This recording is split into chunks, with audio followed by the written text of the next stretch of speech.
Welcome to smart study planet.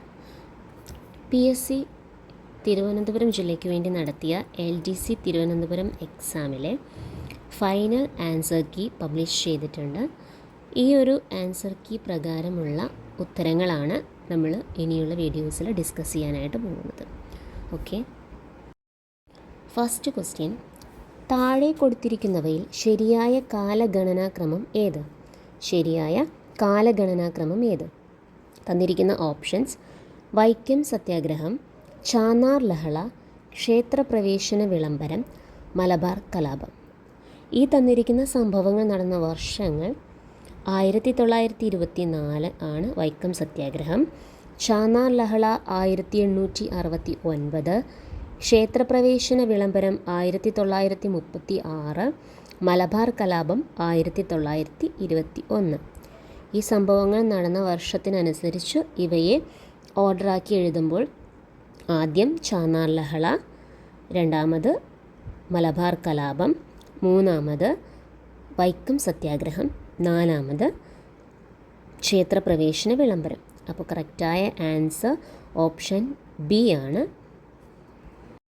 Next question, താഴെ കൊടുത്തിരിക്കുന്ന പ്രസ്താവനകൾ പരിശോധിച്ച് ശരിയായത് കണ്ടെത്തുക.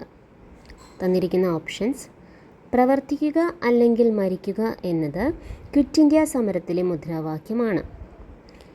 ജാലിയൻ വാലാബാഗ് ദുരന്തം നടന്നത് 1921 ഏപ്രിൽ 13-നാണ്.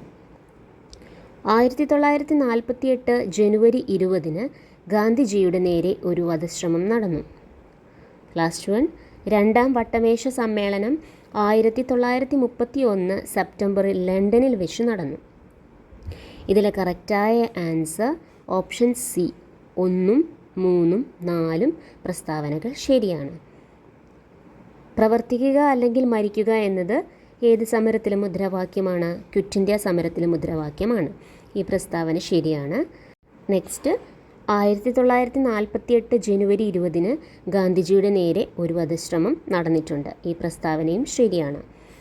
നെക്സ്റ്റ്, രണ്ടാം വട്ടമേശ സമ്മേളനം 1931 സെപ്റ്റംബറിൽ ലണ്ടനിൽ വെച്ചാണ് നടന്നത്. ഈ ഒരു പ്രസ്താവനയും ശരിയാണ്.